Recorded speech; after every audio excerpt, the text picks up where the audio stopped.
about the straw man. What exactly is the straw man? The straw man is your name written in block letters. Very simple. It was done at birth. What the government did, or the corporations now, not government, what they did is they took your birth certificate and made a second birth certificate with a trust, a Sisti QV trust. They made it in all block letters.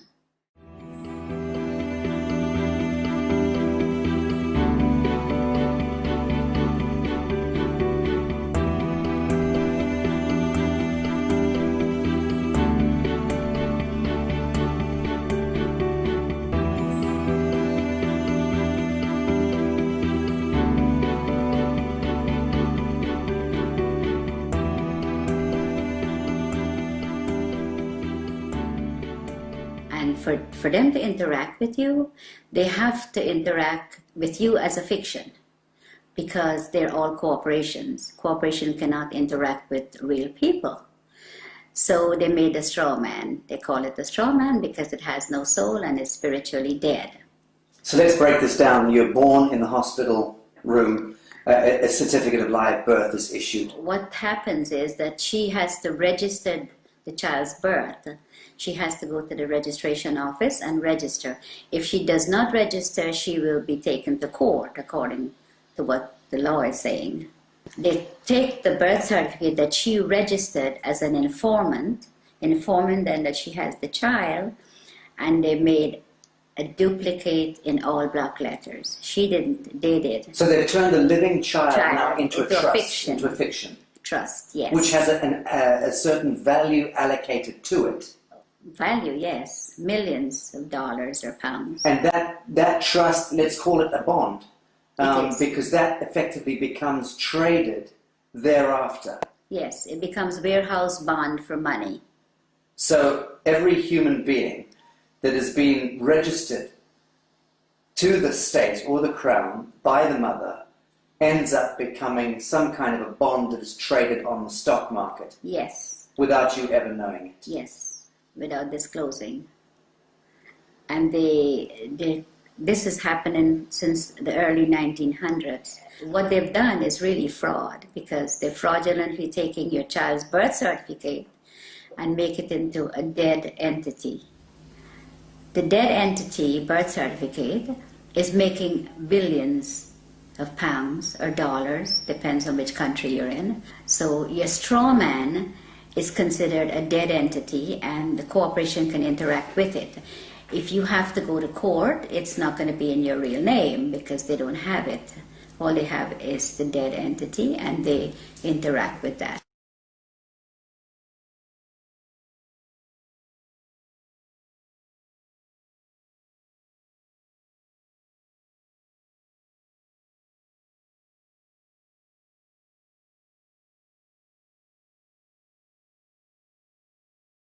So who is reaping the rewards of the value of your bond as it's being traded?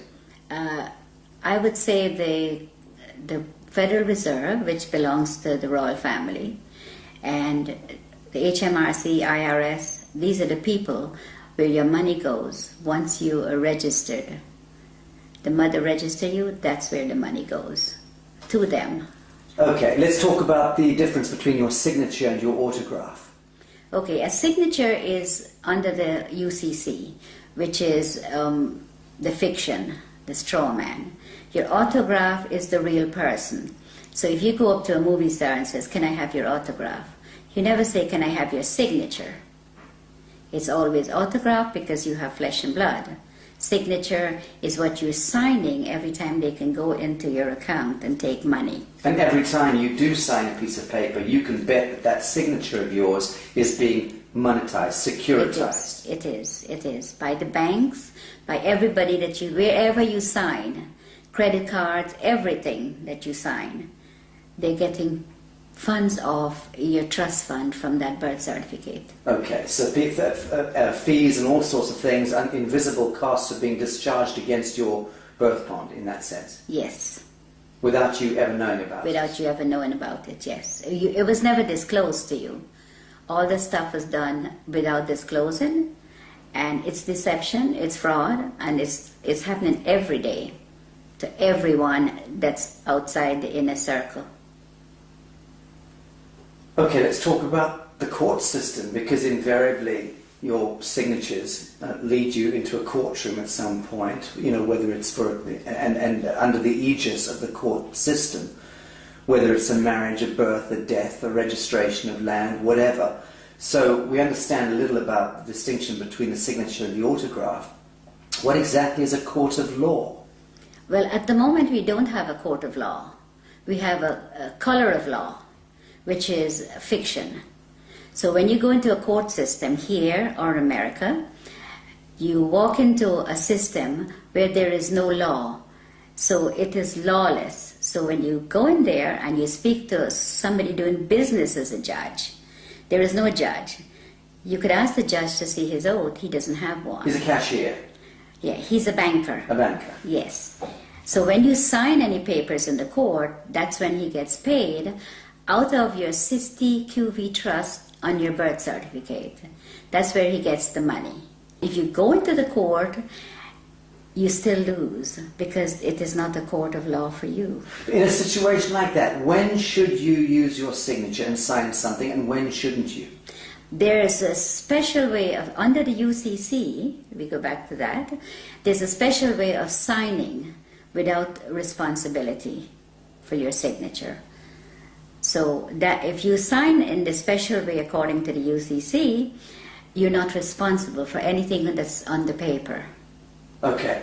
Now, for the layman, describe UCC. What are we talking about? Okay. What is the UCC? The UCC is a set of codes that was set up over 100 years ago by lawyers.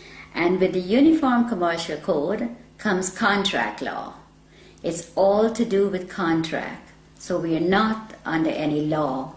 We're just under contract. Someone could call you up and says, oh, would you like to contract with me to get TV license or to get something that you need, and you contract. Telephone, everything is contract, everything. And under the UCC, you do not have to sign. A stamped signature or a typed up signature is considered signed under the UCC. So when you get a letter in the mail and it has no signature, or it just have a stamped signature, then it is considered signed. The UCC is very, very important for people to learn about what's going on with their lives, because we are under contract law, no other law. There is no law at all. In America, the court system is operated under military. When you walk into a courtroom, I don't care which courtroom, if it's a higher court or a lower court, they're under the military. Now you walk in there and you're not a military member, and you're not told that you've been tried under the military. If you mention the Constitution, the judge says it does not apply in my courtroom. But you don't know what he's saying, because you don't know what they're doing to you when you're there. And all of that language is designed to confuse the hell out of you. Yes, it's designed under the UCC, and they know. They know what they're doing, and they know how to manipulate you. So you say all judges are very schooled and versed in UCC? Yes. They're taken to special training schools in order to learn this? Yeah, the president appoints all the federal judges in America. And they go to Scottsdale, Arizona and Reno, Nevada to train how to apply this fraud contract in the courtroom. And in the United Kingdom? The United Kingdom, majority of the judges here in the United Kingdom are not judges. They're just doing business. They might be a retired lawyer.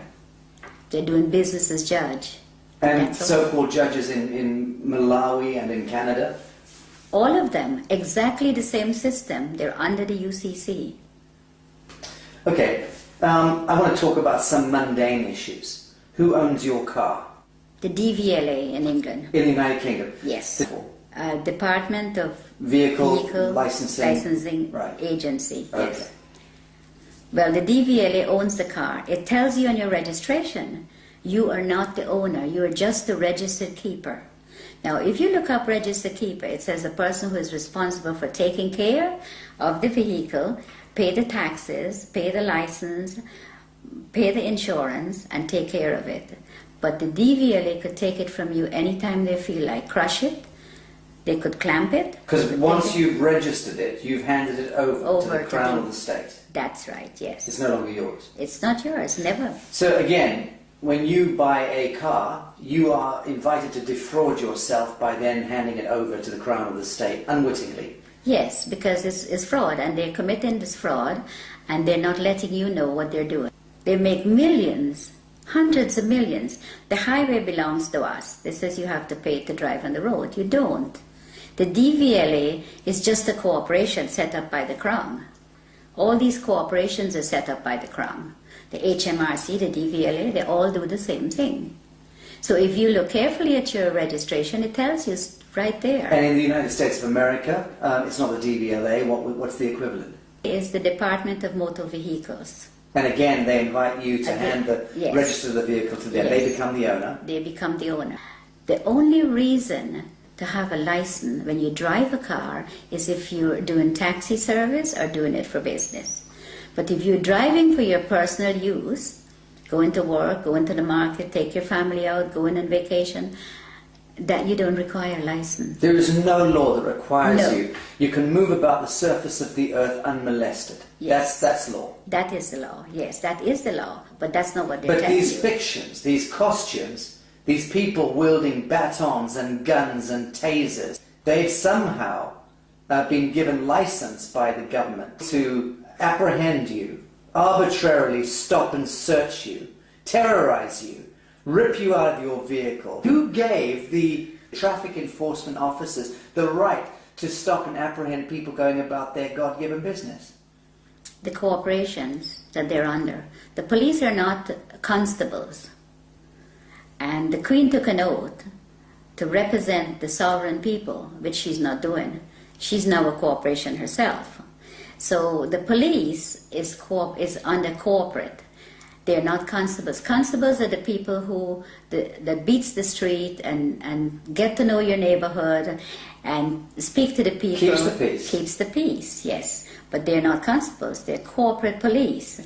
If you call a police officer and you know whose side they're on, if you call a police officer and a bailiff is at your door, they will tell you they cannot come because it's a civil matter. But if the bailiff calls them, they will come.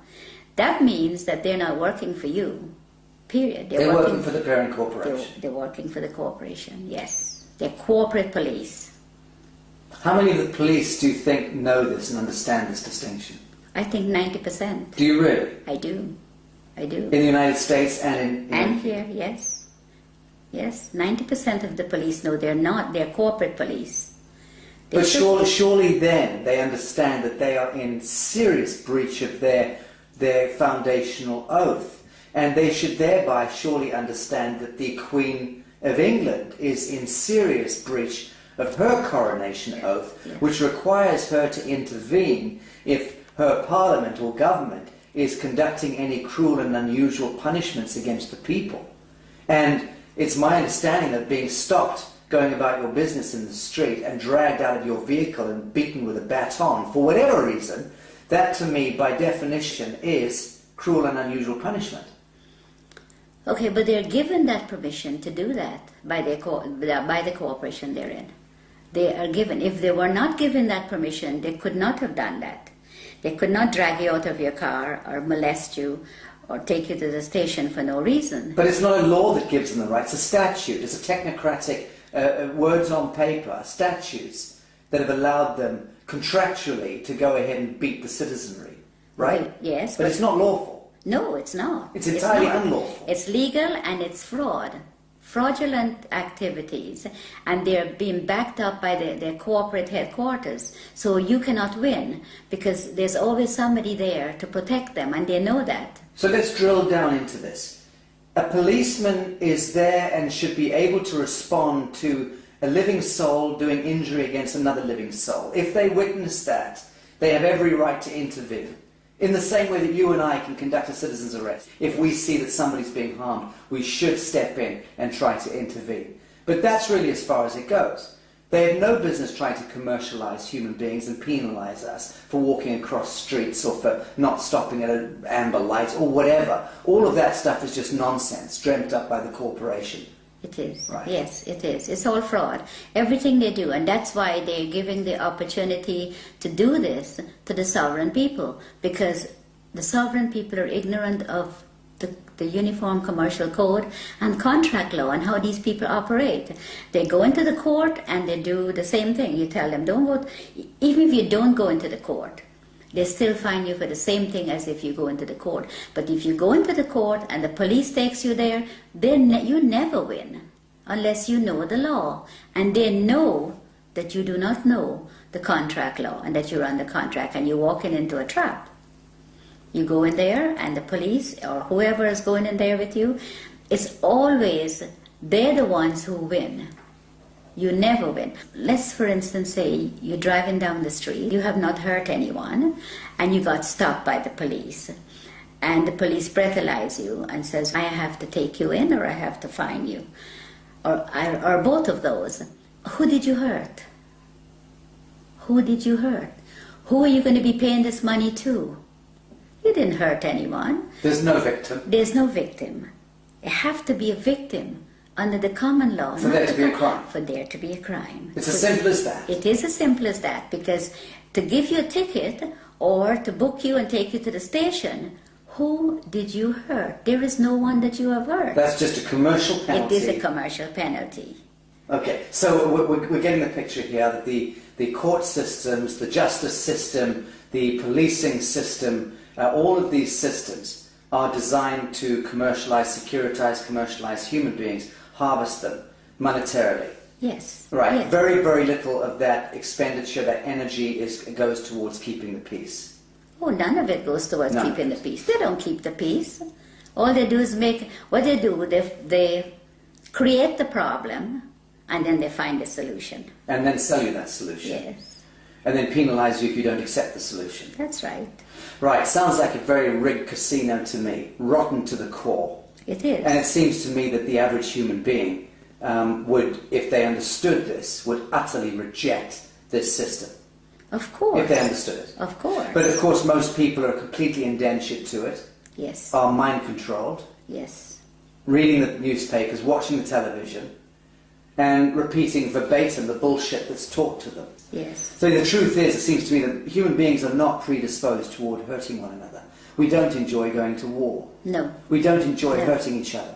Yes. In the main, most people get along and just want to get along. Of course. But the systems conspire Yes. with a model of scarcity economics and drive war and disease and poverty. Of course. That's the only way they can make money. When this Prime Minister said she's going to give 300 billion to the common market, where do you think she's getting the money? Not from your wages that you pay taxes on. That's a different set of money. She gets it from your trust fund, from your birth certificate. That's where they get the money to build the roads and do everything you could think of. So they're discharging billions and billions and billions of dollars against our birth bonds without Yes. ever disclosing that to her, Of course. without there ever being an audit or any accounting for it. Of course, because nobody's asking. Right. And even if you do ask, they give you a hard time to tell you about it.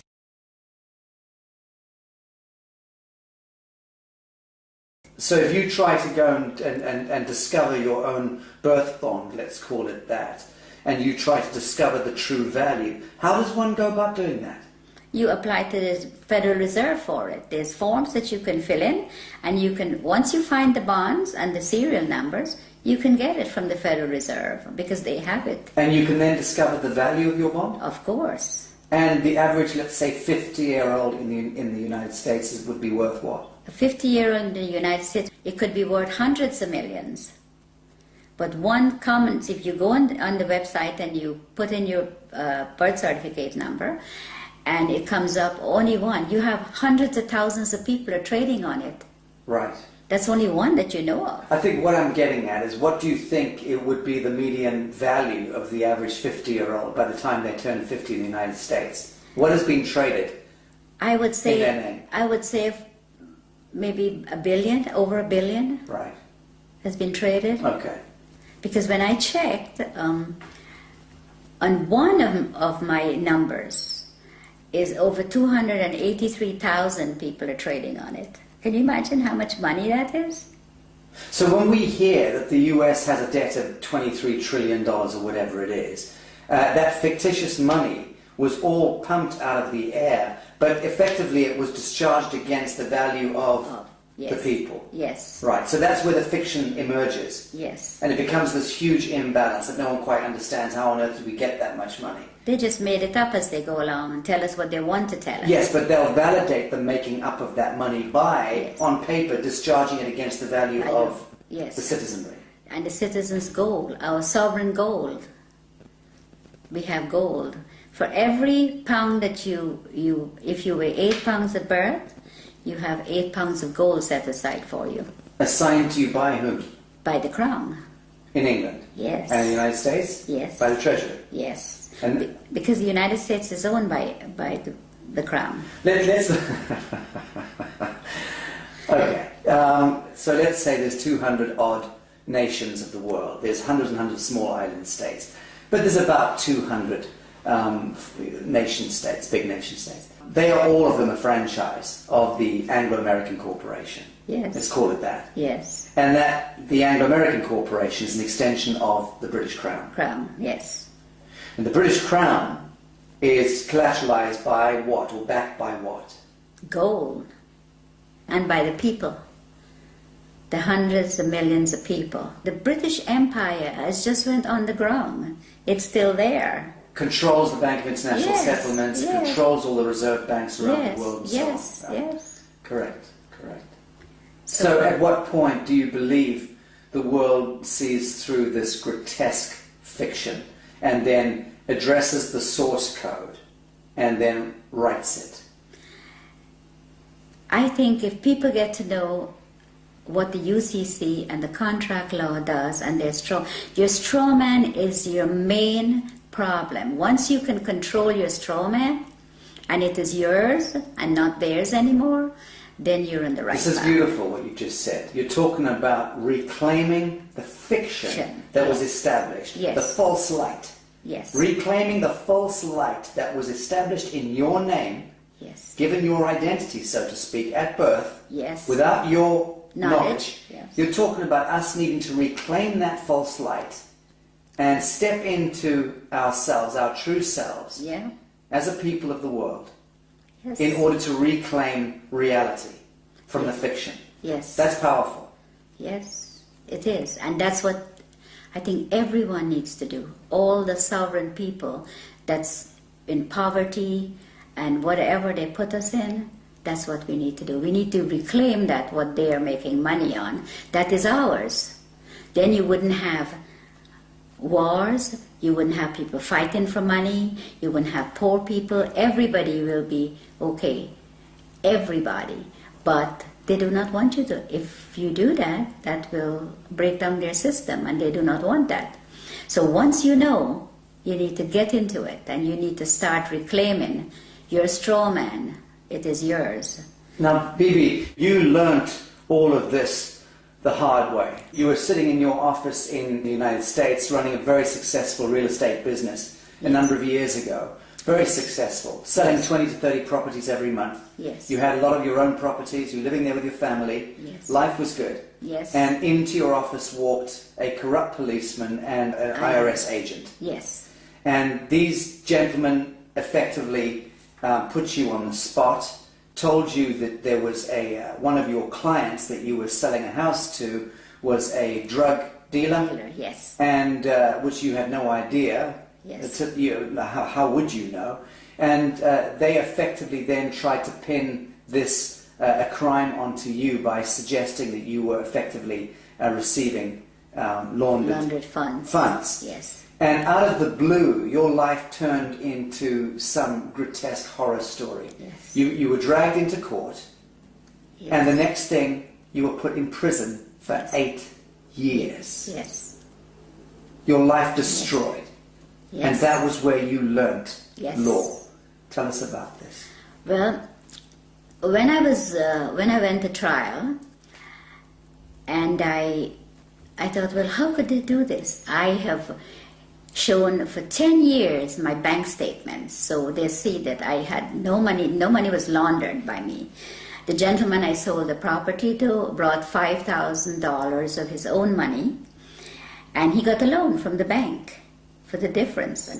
And the bank loan officer testified at my trial, but I ended up in prison. And I wondered how they did it. I thought, well, there has to be something that I've missed. I saw in the courtroom, what was displayed, it was all acting. Like everybody, like we were in a theater, and they were acting, and I was a victim. Role playing. Yes, the lawyers, the prosecutor, they were all. My lawyer guaranteed my freedom, and I got sentenced to 8 years. Now, when I got locked up, my main aim was to find out how I end up there. Without doing, and I had over $1 million of real estate paid for, money in the bank. My children finished university. We were in a very comfortable, very hard-working family, very comfortable position. And I thought, no, it has to be something wrong, something they did that I couldn't see. And for every single day, for 7 years, I learned every single day. Christmas, birthdays, every day. You studied? I studied. You studied law? Yes. And you understand that you came to understand the highest expression of law, this UCC law. Yes. And what they're doing and how they could get you in there and how they could lie, how they commit fraud. And they all thought they were all laughing when I was found guilty, like, well, they get paid, you see. I didn't, lots of money. I didn't know at the time. And these people, I was in the prison, and there were hundreds of women that were there that was in the same position as I was. They were tricked into the system. Yes, they didn't do anything. And then once they're in prison, they're having a prison bond issued. Oh, yes. And then their prison bond is traded on the stock market, yes, making huge amounts of money. With their numbers, yeah. And they're relegated to becoming slave workers. Yes. And no one's told this. No, they get 12 cents per day. The food that was served in the kitchen was from the Gulf War. Cans of meat and all kinds of stuff. And they said the prison is not making any money, and they're telling the people out there that the prisons are losing money, and all these drug dealers and all these people coming into prison, and we don't have enough money. That's a lie. They're making thousands of dollars a day per prisoner. I know it's at least $3,000 a day. Yes. Per prisoner. Yeah, but they invest into the prison system, into Unicor. Prisons for profit. Prisons for profit. Disgusting. And they invest in the prisons, and they make hundreds of billions of dollars. And the prisoners get 12 cents a day, and the food that they feed the prisoners... Not fit for dogs. No, it comes from the farms, and they get tax write-off on it. The chicken may be 2-3 months old, and all kinds of stuff. They serve horse meat for beef. Well, you're about to launch an online workshop and tutorials through the Newark University, teaching UCC and explaining to people from around the world how they can navigate their situation, whatever their situation may be, because all of us are facing penalties and cruel and unusual punishments. Yeah. But let's discuss something as mundane as a parking ticket, okay? Something that everybody understands. What are the do's and don'ts? You've just gone back to your vehicle and there's a parking ticket on it. It's parking tickets are a contract. You do not have a contract with your council. They put a ticket on there. There's no contract, so you don't have to pay that ticket. So what are your steps? You send the ticket back to them. No contract. And you tell them no contract. They have to produce a contract where you sign to say that if you park somewhere that you're not supposed to, you will have to pay the ticket.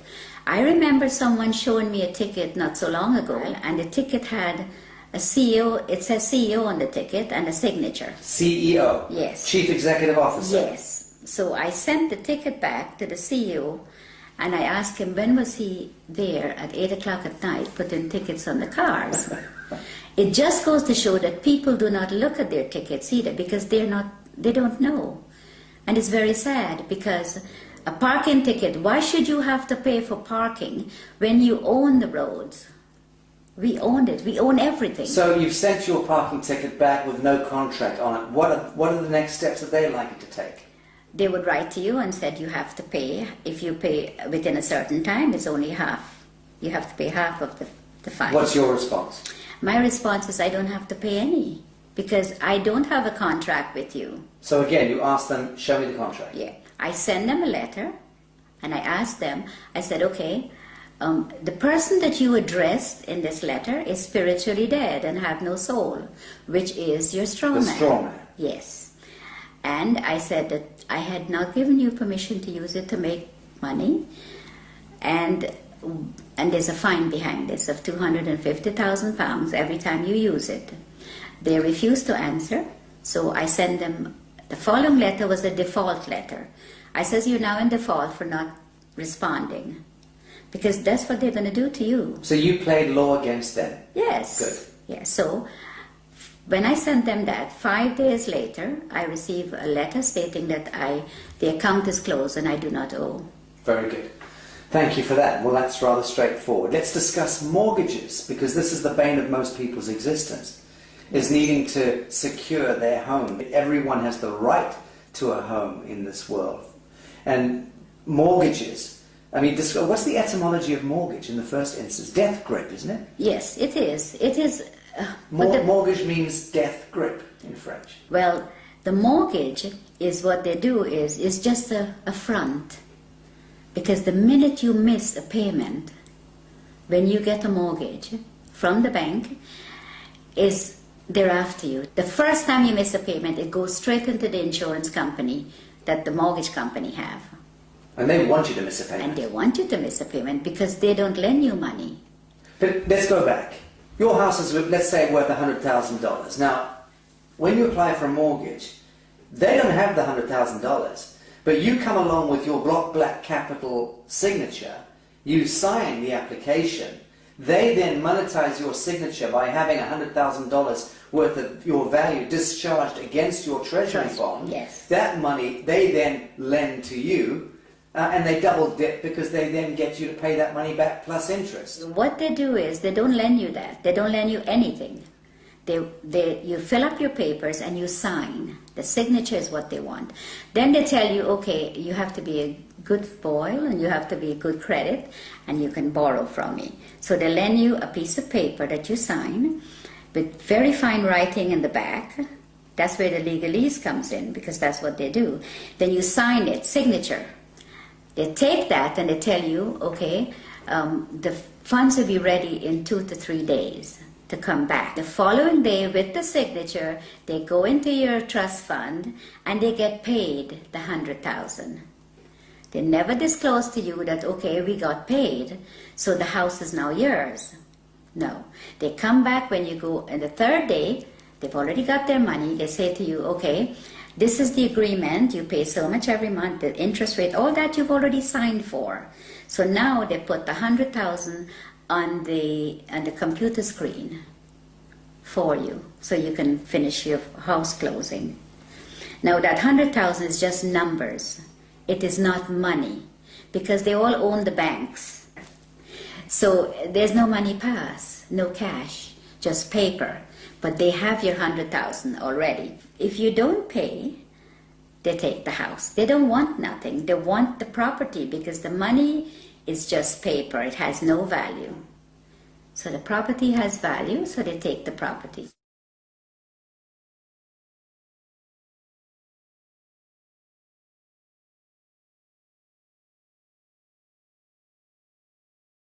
So let's talk about allodium title. What is allodium title? Why is it so important? Okay, allodium title is important because you do not own the land. They tell you it's freehold, but it's not freehold. The land is owned by the Crown.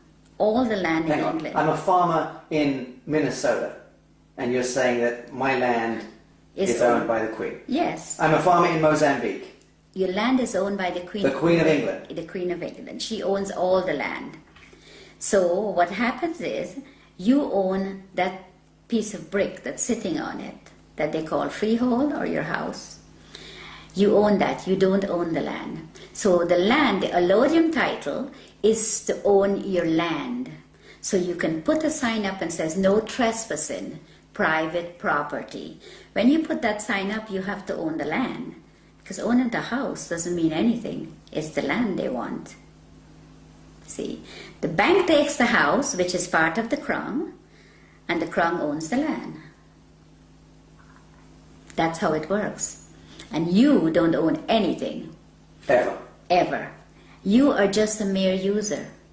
So long as you are acting as your straw man. Now, when we reclaim ourselves from this fiction, and we do it as a people, many of us do it, what then do you see? How do you see the dissolution of government, the dissolution of this behemoth, this Molochite monster that has taken over our lives, indentured us into bonded slavery all around the world, 7 billion souls, owned and controlled, indentured to a couple of hundred national reserve banks themselves, indentured into the Bank of International Settlements, that controlled through the US Treasury, the Federal Reserve, the IFC, the IMF, the World Bank, and so on, back to the Crown of England, and behind that, the Vatican. So all of that grotesquerie, that fiction, when do you see us as a people of the world reclaiming real reality from that fiction? And how is that likely to play out? I think if people get to know and they come together, it doesn't take hundreds of millions. 1 million sovereigns get together can make a hell of a lot of difference, because the word spreads from one to the other. And once people get to know that this is what is being done to them, it's going to be like wildfire. Once people get to know the law, what they're under, and what they're doing to them, and how they're making... You see, they make things to distract you, like the news and all this fake, all this stuff, television, and this is what they do. So once people can get together, if 100 people go to the bank and all keep taking out £100, before the end of the day, the bank will close. It's very simple if people get to understand what's going on. And it would be good for them to know, because we need to stop this. We need to stop what they're doing to people, hurting people for no reason, put people in poverty.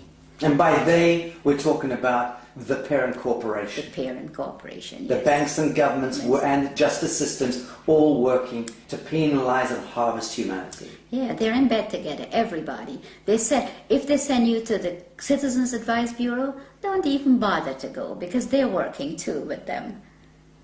Everybody they have in their pocket. And it's very sad, because people will do things to other people for very little money. Are you hopeful for humanity? I am, very much so. Bibi Bacchus, thank you. I love you, I do love you.